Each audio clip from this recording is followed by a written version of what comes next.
नमस्कार दोस्तों, कैसे हैं आप सब। आशा करते हैं आप सभी बढ़िया होंगे। मैं सचिन कंसिडर आईएएस एक बार फिर आप सभी का स्वागत करता हूं। दोस्तों, इस डिजिटल दुनिया में हर कोई यूपीआई का उपयोग कर रहा है और यूपीआई के जरिए लाखों रुपए का ट्रांजैक्शन हर हर दिन कोई ना कोई करता रहता है। और इसके चलते, ऑनलाइन ट्रांजैक्शन के चलते कहीं ना कहीं बहुत ज़्यादा फ्रॉड्स भी बढ़ते जा रहे हैं और यूपीआई से संबंधित जो फ्रॉड है वो बहुत ज़्यादा घातक होता जा रहा है। और इसी के चलते सरकार ने जो यूपीआई में पुल ट्रांजैक्शन है उसे बंद करने का डिसीजन लिया है। यानी जो पुल ट्रांजैक्शन का जो फेज़ है उसे सरकार यूपीआई के अंदर अब यूज़ नहीं होने देगी, उसे बंद कर देगी। और इससे कहीं ना कहीं अगर आप यूपीआई का उपयोग करते हैं तो इसका बहुत ज़्यादा इम्पैक्ट पड़ने वाला है और यूपीआई जो भी उपयोग करते हैं उन्हें इससे कहीं ना कहीं बहुत ज़्यादा परेशानी का सामना करना पड़ सकता है। और कहीं ना कहीं इसके ना उपयोग होने से जो व्यापारी हैं उनको भी बहुत ज़्यादा परेशानी का सामना करना पड़ेगा। और इसके साथ साथ बैंकों को भी इसकी बहुत ज़्यादा चिंता है, क्योंकि इसके बंद होने से बहुत ज़्यादा दिक्कतों का सामना करना पड़ेगा। चलिए समझ लेते हैं कि आखिरकार यूपीआई में ये पुल ट्रांजैक्शन क्या होता है और यूपीआई में ट्रांजैक्शन कितने प्रकार के होते हैं ये भी समझ लेंगे। और भी बहुत कुछ इस वीडियो में समझने वाले हैं। मेरे साथ वीडियो में अंत तक बने रहिए। खबर की बात करें, खबर है क्या है यूपीआई में पुल ट्रांजैक्शन जिसे बंद करने की तैयारी है और क्या इसका असर होगा, जिसे आज के इस वीडियो में हम समझने वाले हैं। खबर के प्रमुख बिंदुओं के बारे में बात करते हैं तो डिजिटल फ्रॉड के मामले में कमी लाने के लिए भारतीय राष्ट्रीय भुगतान निगम यानी एनपीसीआई यूनिफाइड पेमेंट इंटरफेस यानी यूपीआई पर जो पुल ट्रांजैक्शन है उसे खत्म कर रहा है। और एनपीसीआई और बैंक इसे हटाने के लिए सुलभ रास्ता ढूंढ रहे हैं। और अधिकांश डिजिटल फ्रॉड है वो पुल ट्रांजैक्शन की विधि के जरिए हो रहे हैं और एनपीसीआई इसमें कमी लाने के लिए इस सुविधा को पूरी तरह से हटाने जा रहा है। यानी जो भारत में पेमेंट को ज़्यादातर ऑपरेट करती है, ऑनलाइन पेमेंट को, वो है एनपीसीआई यानी भारतीय राष्ट्रीय भुगतान निगम। और इसके जरिए अब यूपीआई यानी यूनिफाइड पेमेंट इंटरफेस में जो पुल ट्रांजैक्शन का जो फेज़ है उसे बंद करने जा रही है। और इससे कहीं ना कहीं ये भी देखा जा रहा है कि डिजिटल फ्रॉड है वो बहुत ज़्यादा इसी के जरिए बढ़ रहा है। और सरकार ने, एनपीसीआई ने ये डिसीजन ले लिया है कि अब इसे पूरी तरीके से बंद कर दिया जाए। अब इसे बंद करने से कहीं ना कहीं बैंकों को भी डर सता रहा है। पुल ट्रांजैक्शन को ख़त्म करने से डिजिटल धोखाधड़ी के मामले में कमी आ सकती है, लेकिन कुछ बैंकों को इस बात का डर है कि इससे वास्तविक जो लेन देन है वो प्रभावित हो सकता है। यानी कि अगर पुल ट्रांजैक्शन ख़त्म होने से कहीं ना कहीं डिजिटल धोखाधड़ी तो रुक जाएगी, पर बैंकों को इस बात का डर है कि कहीं ना कहीं इससे जो वास्तविक लेन देन होता है फिजिकली, वो लेन देन पर इसका प्रभाव ना पड़े। और साथ ही यूपीआई भुगतान दक्षता में भी इससे कमी आएगी। यानी जिस तरीके से यूपीआई के जरिए फास्ट पेमेंट कर सकते थे वो भी कहीं ना कहीं इससे बाधित होगा और परेशानी का सामना करना पड़ेगा। हालांकि एनपीसीआई ने इस पर कोई प्रतिक्रिया नहीं दी है। यानी पुल ट्रांजैक्शन है उसे बंद करने की जो बैंकों की चिंता है उस पर एनपीसीआई की तरफ से कोई प्रतिक्रिया नहीं दी गई है। एनपीसीआई ही देश में ऑनलाइन बुक जो खुदरा लेन देन होता है और उसके लिए निपटान प्रणाली है वो सभी का संचालन करता है। यानी एनपीसीआई के जरिए जो भी ऑनलाइन लेन देन होता है वो सब एनपीसीआई ही ऑपरेट करती है और उसके जरिए ही इसका संचालन होता है। बैंकों के द्वारा इस पर जो भी परेशानी जाहिर की जा रही थी उस पर एनपीसीआई की तरफ से कोई प्रतिक्रिया नहीं दी गई है। और इससे कहीं ना कहीं यूपीआई में भी बहुत ज़्यादा दिक्कतों का सामना करना पड़ेगा पेमेंट के दौरान। और इससे कहीं ना कहीं जो डिजिटल फ्रॉड का जो खतरा है वो भी दिन बर दिन बढ़ता जा रहा है। डिजिटल लेन देन की संख्या में वृद्धि के साथ साथ देश में फ्रॉड के केस भी बढ़ते जा रहे हैं और धोखेबाज लोगों से ठगी करने के लिए नई तकनीकों का इस्तेमाल कर रहे हैं। यानी जो साइबर फ्रॉड होते हैं वो यूपीआई के जरिए और यूपीआई में पुल ट्रांजैक्शन है इस तरीके से नई नई तकनीकों का उपयोग करते हैं, नए नए झांसे लगाते हैं ताकि वो आप लोगों को वित्तीय नुकसान और इसके साथ साथ मानसिक तनाव पहुंचा सके। यानी इससे कहीं ना कहीं लोगों को बहुत ज़्यादा परेशानी का सामना करना पड़ता है कि एक फ्रॉड के जरिए उसे इतना लाखों का चूना लग जाता है जो कि उसने पता नहीं कितने टाइम में मेहनत कर करके कमाया होगा और ये फ्रॉडर उसे 1 मिनट में चट कर देते हैं। चलिए आप समझ लेते हैं कि आखिरकार यूपीआई में जो पुल ट्रांजैक्शन है वो क्या चीज़ है। तो जब कोई व्यापारी अपने ग्राहकों को भुगतान का अनुरोध भेजता है उसे पुल ट्रांजैक्शन कहते हैं।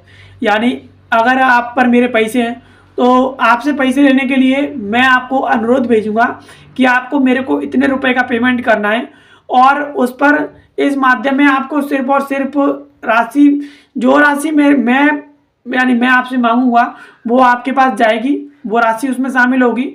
और इसके लिए सिर्फ़ और सिर्फ़ ग्राहक को अपना यूपीआई ऐप में पिन दर्ज करना होता है।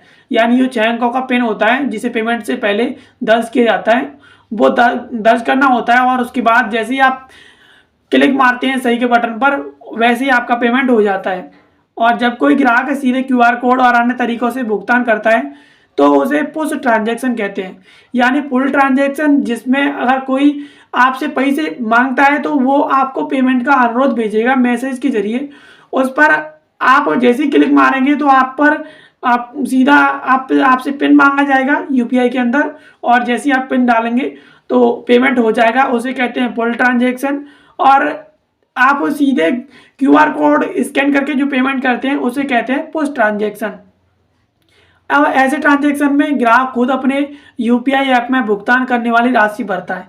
यानी पुल ट्रांजैक्शन में जिसे पैसे चाहिए होंगे, यानी जो आप व्यापारी होगा या कोई भी हो, जो आपसे पैसे लेगा और आप पर अनुरोध भेजेगा, वो पेमेंट उसकी तरफ से पहले से भरा गया होगा।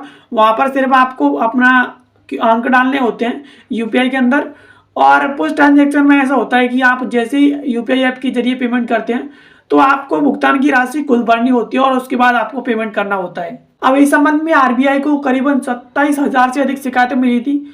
चालू वित्त वर्ष 2024-25 की छमाही के दौरान आरबीआई की लोकपाल को कुल 27,000 से अधिक शिकायतें मिली हैं, और इसमें अप्रैल जून 2024 में 14,401 और जुलाई सितंबर 2024 के दौरान 12,744 शिकायतें मिली हैं। यानी ऑनलाइन फ्रॉड की शिकायतें बहुत ज़्यादा आरबीआई के पास पहुंच रही हैं, और इसके चलते आरबीआई और सरकार के द्वारा यह डिसीजन लिए गए हैं।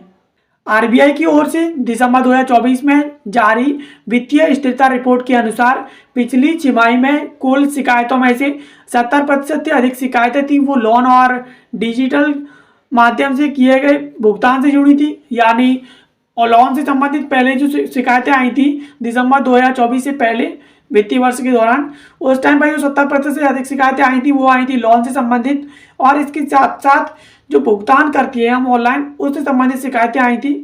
अब हाल ही में आरबीआई ने ऐसे मामलों के बारे में लोगों को शिक्षित करने के लिए जागरूकता पहल पर महत्व दिया है। यानी आरबीआई ने कहा है कि लोगों को सबसे ज़्यादा जागरूक किया जाए ऑनलाइन पेमेंट के दौरान, जब वो किसी को पेमेंट करते हैं उस दौरान। और इसके साथ साथ जब तक लोगों को अवेयरनेस नहीं होगी, उन्हें जानकारी नहीं होगी, तो वो किसी से लोन लेंगे और लोन के ट्रैप में फंस जाएंगे, और इससे कहीं ना कहीं उन्हें दिक्कतें आती हैं, फिर वो शिकायतें करते हैं। तो कहीं ना कहीं आरबीआई ने अवेयरनेस पर जोर दिया, यानी अवेयरनेस को बढ़ाया जाना चाहिए, जिससे लोग ऑनलाइन पेमेंट के दौरान और लोन जैसे भुगतान जो भी करते हैं उसमें उन्हें कोई परेशानी का सामना ना करना पड़े। अब चलिए समझ लेते हैं कि यूपीआई में जो ट्रांजैक्शन होते हैं वो कितने प्रकार के होते हैं। तो यूपीआई के जरिए 3 तरह के लेन देन किए जाते हैं। पहला होता है पीयर टू पीयर, यानी पर्सन टू पर्सन, और दूसरा होता है व्यक्ति से व्यापारी, यानी कोई व्यक्ति व्यापारी को पेमेंट करता है, वो होता है P2M। और छोटे व्यापारियों और असंगठित खुदरा क्षेत्र के लिए वो P2PM होता है, यानी कोई व्यक्ति किसी व्यक्ति को करता है, फिर वो व्यक्ति किसी व्यापारी को पेमेंट करता है, वो होता है यूपीआई के ट्रांजैक्शन के तरीके। और यूपीआई भारतीय राष्ट्रीय भुगतान निगम एनपीसीआई ने विकसित किया है, यानी इसे एनपीसीआई कंट्रोल करती है, और यह एक तुरंत भुगतान प्रणाली है, यानी इससे हम सेकंडों में जो पेमेंट कर सकते हैं।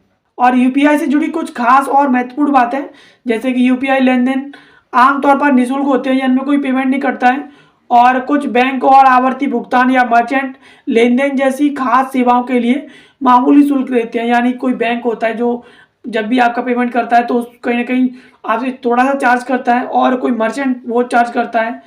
और इसके साथ साथ यूपीआई लेन देन की सीमाएं बैंक ऐप के आधार पर अलग अलग हो सकती हैं। यानी अगर आप किसी बैंक ऐप के थ्रू करते हैं तो हो सकता है आप किसी यूपीआई के जरिए ज़्यादा पेमेंट कर पाएँ, और अगर आप किसी ऐसे ऐप के थ्रू करते हैं जो थर्ड पार्टी ऐप है तो उस पर यूपीआई के पेमेंट की जो सीमाएं हैं वो लिमिटेड हो सकती हैं। अब एक बैंक खाते में ज़्यादा से ज़्यादा 4 यूपीआई आईडी जोड़े जा सकते हैं। यानी अगर आपका किसी बैंक में अकाउंट है तो आपके उस बैंक अकाउंट से ज़्यादा 4 यूपीआई आईडी आप अटैच कर सकते हैं। और कई यूपीआई आईडी जोड़ने से पैसे भेजने में होने वाली देरी या पेमेंट में होने वाली समस्याएं कम हो जाती हैं। यानी अगर आप पर एक से अधिक यूपीआई आईडी होंगी तो आप ऑनलाइन पेमेंट करने में आपको आसानी होगी और पेमेंट के दौरान जो भी दिक्कतें आती हैं वो सब दिक्कतें ज़्यादा यूपीआई आईडी होने से नहीं आएंगी। अब यूपीआई से जुड़े कुछ नियम और समझ लेते हैं। तो सामान्य लेन देन के लिए प्रतिदिन यूपीआई अधिकतम 1 लाख रुपए है। यानी अगर आप नॉर्मली पेमेंट करते हैं तो आपको अधिकतम प्रतिदिन 1 लाख रुपए तक पेमेंट कर सकते हैं। यूपीआई ऐप से एटीएम से पैसे निकालने की जो अधिकतम सीमा है वो 10,000 रुपये प्रतिदिन है। यानी अगर आप किसी यूपीआई ऐप के द्वारा पेमेंट करते हैं या एटीएम से पैसे निकालते हैं तो आप एक दिन में अधिकतम 10,000 रुपये तक निकाल सकते हैं। और बैंक यूपीआई ऐप के जरिए कुल 20 लेन देन किए जा सकते हैं। यानी अगर आप किसी बैंक से पेमेंट करते हैं यूपीआई के थ्रू तो आप एक दिन में अधिकतर 20 लेन देन कर सकते हैं। और थर्ड पार्टी ऐप के जरिए प्रतिदिन 10 से अधिक लेन देन किए जा सकते हैं। यानी अगर आप किसी थर्ड पार्टी ऐप का उपयोग करते हैं तो आप यूपीआई के जरिए 10 के करीबन लेन देन कर सकते हैं। दोस्तों, इस वीडियो में हमने समझा कि अभी हाल ही में सरकार के द्वारा ऑनलाइन फ्रॉड के चलते यूपीआई में जो पुल ट्रांजैक्शन है उसे खत्म करने का निर्णय लिया गया है। यानी अब पुल ट्रांजैक्शन यूपीआई के अंदर नहीं हो सकेगा, ऐसा सरकार की तरफ से कहा गया है। तो आशा करते हैं ये वीडियो आपको पसंद आई होगी। ऐसी वीडियोस के लिए आप हमारे चैनल को सब्सक्राइब कर लीजिए। बाकी मिलते हैं किसी अगले वीडियो में किसी नए और इन्फॉर्मेटिव टॉपिक के साथ। तब तक के लिए आप सभी का बहुत बहुत धन्यवाद।